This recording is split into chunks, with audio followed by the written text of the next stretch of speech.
Okay, girls, I need your help. My soul magnifies the Lord.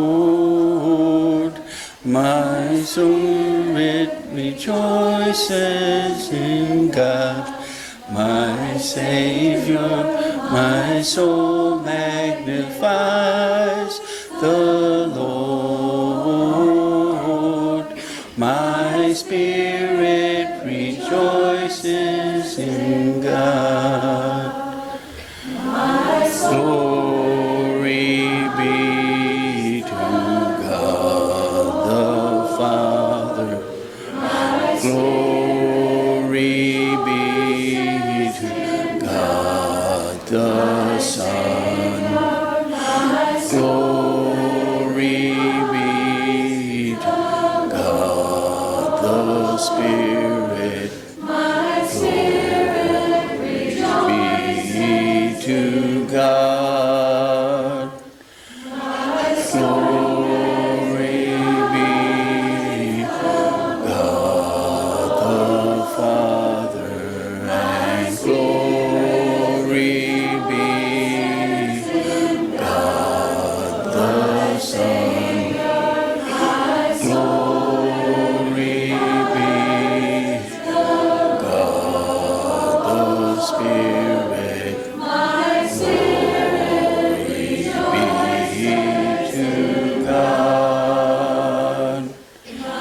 God alone is mighty, mighty. Our God alone has done great things.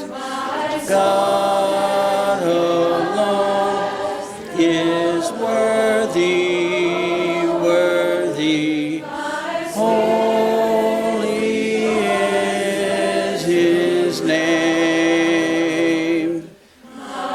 God alone is mighty, mighty. Our God alone has done great things. God alone is worthy, worthy. Holy is his name. Thank you. Be seated.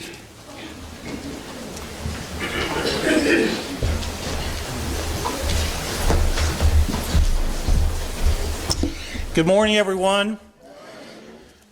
I want to welcome you here. I know we have a number of visitors here with us, and we just want to thank you for being here, for all of you to be here today. And I want to just take a minute and kind of fill you in.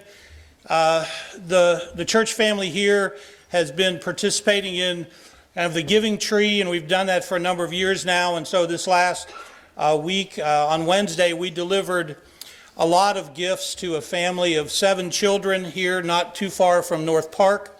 The mother was clearly moved by that when we showed up, and I got a text from her yesterday, and they said they had a great day, and she somehow managed to hide all those gifts for a couple days. I don't know how, because her 7 children are pretty active, so I'm not sure where she hid them. But just one of the things that she mentioned, and this kind of goes to show really just how sometimes little things that maybe we overlook can mean a lot to someone. So Bentley, and they call him Ben, is one of the twin boys who's 4. And so she mentioned specifically that he was so excited when he unwrapped the one gift that had socks and had red button-up PJs in it. And he was so excited, he put them on right away, and she said that he will probably wear them for several days in a row. So he was that excited. And so, I just appreciate the hearts here. It's 7 people plus a mom that really nobody knows here, but we knew that there was a need. And so the outpouring of love that you've shown is not surprising at all, but I just want to say thank you, and I know on behalf of her family that she is very grateful for all that was done. We were able to get Mom some gift cards to Meyer as well, so that she can do mom things, at Meyer, and so whatever that is. And so again, I just want to say thank you for all of that.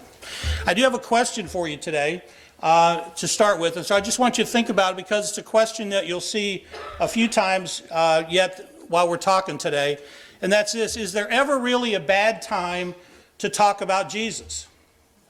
I just want you to think about that for a little bit. Is there ever really a bad time to talk about Jesus? Well, probably some of you who are here today, like me, when I was growing up, grew up in a home where Christmas really wasn't recognized as the birth of Jesus. It just wasn't.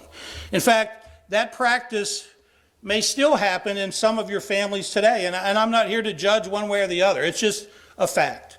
I know for my parents, they were taught and they were brought up, in the church to where they just did not celebrate the birth of Jesus as on Christmas Day, because basically the Bible doesn't state exactly when Jesus was born. And so rather than talk about and celebrate Christmas as the birth of Jesus and talk about Jesus in a manger, for us growing up, it was more about Santa Claus and gifts. And maybe that's the way it was for some of you too. They viewed it, my parents, and I'm not being critical of them either, they viewed it as a man-made holiday. And because the Bible was silent in regards to the exact date of Jesus' birth, then that's kind of the position that they took, and they took it actually for us as we grew up. And just, in fact, really to just kind of hammer that point home, and I know I'm not even going to look at my daughters because they're going to start laughing in a minute, but when I was in 6th grade, the music teacher in 6th grade wanted me to sing a solo in the song "O Holy Night" at the Christmas performance in 6th grade. And back then my voice was really high and I could hit all those high notes in "O Holy Night." And so I was excited. So I went home and said, "Dad and Mom, I'm going to sing a solo in the Christmas program." And their response was, "No, you're not." And it's because of their thoughts that I mentioned already at the beginning. Because, that just wasn't something that we were taught to believe in at that point in time. And so, among other things, what that probably did, though, is that decision that they made probably robbed the world of my professional singing career.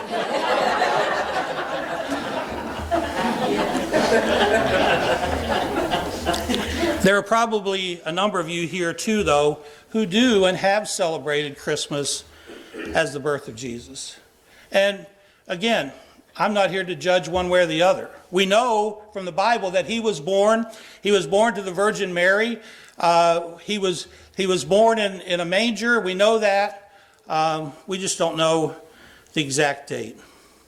Matter of fact, if you'd research the idea of Christmas and Jesus' birth, you'll find that in 200 AD, January the 6th was actually the date that they celebrated Jesus' birth. That somebody, some expert, by some calculation, said he was born January 6th. But then by the middle of the 4th century, that date was changed to December 25th. Again, by somebody who had some calculation and some reasoning to do that then. But that was just kind of the thing. But I want to go back to the question that's up there now.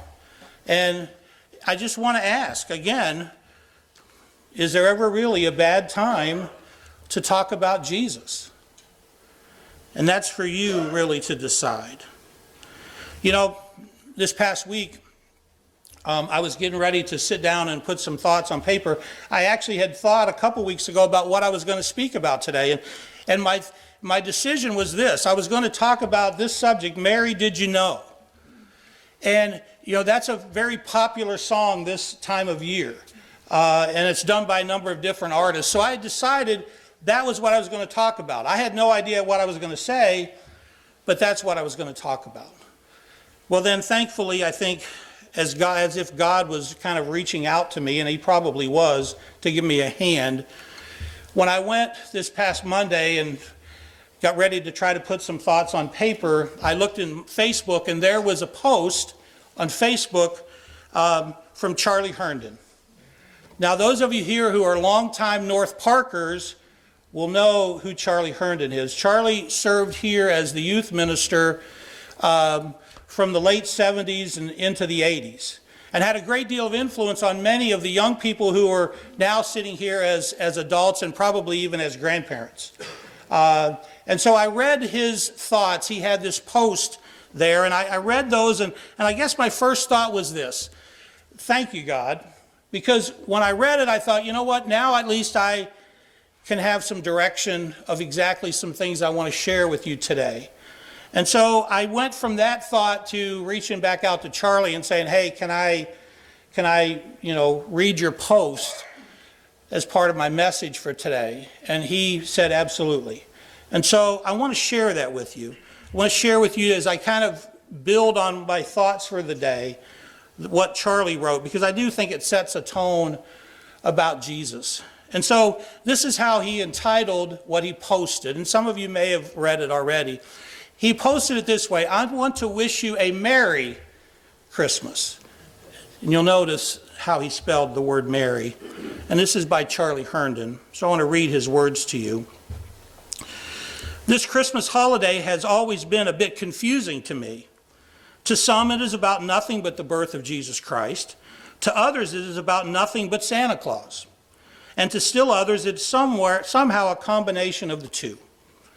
I tend to fall into the last category, trying to sing "Joy to the World, the Lord has come," and then find myself singing "You better watch out, Santa Claus is coming to town. He sees you when you're sleeping, he knows if you've been bad or good, so be good for goodness sake." Or "Silent Night, Holy Night, all is calm," and then up on the housetop, reindeer paws, out jumps good old Santa Claus. With all the political chaos in our country this year, I simply want a Merry Christmas. I just want to hear from God what Mary heard. You are to call him Jesus. He will be great and will be called the Son of the Most High. His kingdom will never end, for no word from God will ever fail. I just want to have the attitude Mary had. I am the Lord's servant. May your word to me be fulfilled. I just want to be inspired to sing what Mary sang. My soul glorifies the Lord, and my spirit rejoices in God my Savior. For he has been mindful of the humble state of his servant. His mercy extends to those who fear him from generation to generation. I want to wish you a Merry Christmas from the bottom of my heart, by Charlie Herndon. You know, I echo Charlie's sentiments there, that in the midst of all that's going on, not only in our country, but in the world around us, the turmoil and the confusion, the discord and the hatred and the death and even destruction that's taking place, I just want to wish you a Merry Christmas. I just want to have a Merry Christmas. Even for only one day. Imagine if millions upon millions of people chose to stop and celebrate the biblical truth of the birth of Jesus. Just for one day. The biblical truth of the birth of Jesus, the Son of God, the Savior of the world. If they would just stop and do that, isn't that better than allowing all of the turmoil and the confusion and the discord and the hatred and the destruction to reign supreme, even for just a day? So again, I ask, is there ever really a bad time to talk about Jesus? I mentioned a minute ago the song, Mary Did You Know? And not only is it popular this time, it's a beautiful song. And not only is it beautiful, but it talks about Jesus, but it talks about not only his birth, but his life and beyond. And so I want to just share those words with you. No, I'm not singing them. Remember, my career was ended long ago. But the words and the music were written by Mark Lowry and by Buddy Green and arranged by Tom Fetke. That's just to give them credit for doing this. And the song is entitled, Mary, Did You Know? And many of you have probably heard it, especially this time of year. It says, Mary, did you know that your baby boy would one day walk on water? Mary, did you know that your baby boy would save our sons and daughters? Did you know that your baby boy has come to make you new? The child that you delivered will soon deliver you. Mary, did you know that your baby boy will give sight to a blind man? Mary, did you know that your baby boy would calm a storm with his hand? Did you know that your baby boy has walked where angels trod? And when you kiss your little baby, you've kissed the face of God. Mary, did you know? The blind will see, the deaf will hear, the dead will live again, the lame will leap, the dumb will speak the praises of the Lamb. Mary, did you know that your baby boy is Lord of all creation? Mary, did you know that your baby boy will one day rule the nations? Did you know that your baby boy was heaven's perfect lamb? And the sleeping child you're holding is the great I am. Oh, Mary, Mary, did you know? Again, I would simply ask, is there ever really a bad time for us to talk about Jesus? So I want to share these last thoughts with you today about Jesus, from Mary's perspective, I guess. Mary, did you know that his coming was prophesied in the Old Testament? Mary, did you know that an angel of the Lord would come to Joseph in a dream and tell him, do not be afraid to take Mary home as your wife, because what is conceived in her is from the Holy Spirit. She will give birth to a son, and you are to give him the name Jesus, because he will save his people from their sins.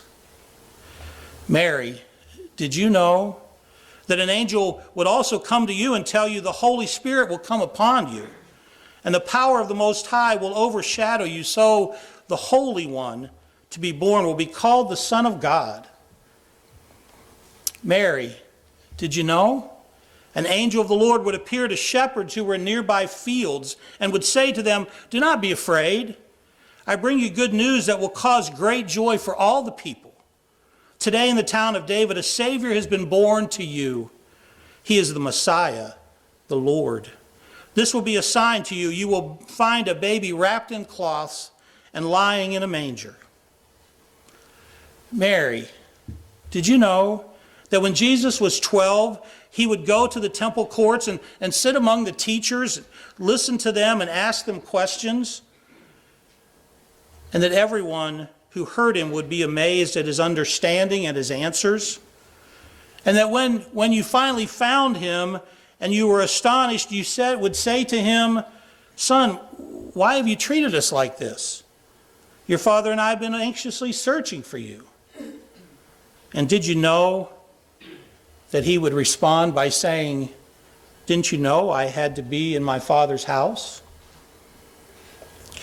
Mary, did you know that as a young man about the age of 30, that Jesus would go to the Jordan River and be baptized by John the Baptist? And as soon as he came up out of the water, that the heavens would open and that he would see the Spirit of God descending like a dove and lighting on him. And a voice from heaven would say, this is my Son, whom I love. With him I am well pleased. Mary, did you know that Jesus would be tested in the wilderness by the devil, but that he would refuse to give in to the devil's temptations? Mary, did you know that he would begin his ministry by calling his first disciples, those who would become his closest companions and those who would be charged to carry on his mission?